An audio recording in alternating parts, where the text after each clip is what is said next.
நம் முன்னோர்கள் செய்த கர்மாக்கள், நம் முற்பிறவியில் செய்த கர்மாக்கள் நீங்க செல்ல வேண்டிய கோவில் திலதர்ப்பணபுரி, திருவாரூர் மாவட்டம் பூந்தோட்டம் என்னும் கிராமத்தில் உள்ளது. இதில் தலமூர்த்தி ஸ்ரீ ஈஸ்வரர் மற்றும் சொர்ணாம்பிகை. இந்தியாவில் 7 பித்ருத்தலங்கள் உள்ளது. அவை காசி, ராமேஸ்வரம், கயா, திரிவேணி சங்கமம், ஸ்ரீவாஞ்சியம், திருவெண்காடு 7வதாக இந்த திலதர்ப்பணபுரி விளங்குகிறது. இங்கு உள்ள விநாயகர் மனித முகம் கொண்ட விநாயகராக காட்சியளிக்கிறார். ராமபிரான் அவரது தந்தை தசரதனுக்கு நிறைய கோவில்களில் பிண்டங்களை வைத்தார்.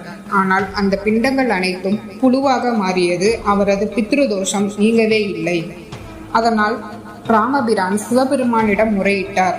அப்போது சிவபெருமான், நீ பூலோகத்தில் உள்ள ஸ்ரீ முக்தீஸ்வரரை வழிபட்டு வா என்று கூறினார். உடனே ராமபிரான் முக்தீஸ்வரரை தரிசிக்க